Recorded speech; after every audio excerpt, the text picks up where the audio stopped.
بچه‌ها من امروز داشتم خونه رو مرتب می‌کردم، برخوردم به کتابای دبیرستانی. اینا برای امتحانیام رو خواستم بهتون نشون بدم من در طول این 4 سال نمره‌ام به چه شکلی بوده. بچه‌ها اسمم رو پوشوندم که راحت کامل همه چی نگاه کنید. این امتحان زبان منه شدم 12.5 از 15. این امتحان دینی شدم 20. باریکلا. این امتحان مطالعات شدم 9 از 9.5. درس خون بودم ها. این یکی امتحان فیزیکه شدم 9 از 12.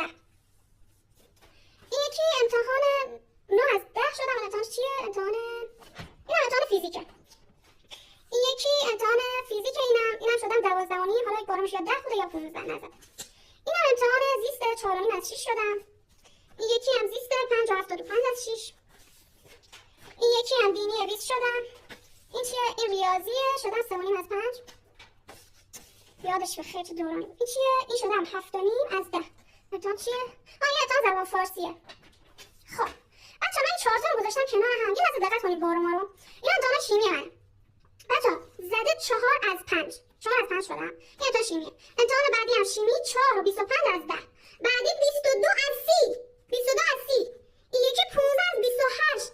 لعنتی تو با 20 مشکل داری؟ ای من سردر اون دبیرستانی که تو درس میدی رو نمودم. یعنی چی؟ آخه تو چرا با 20 مشکل داری به دانش آموزنامه کم بدی؟ میبینی اگه 20 بدی؟ میبینی تو بارم تو 20 بدی روانی؟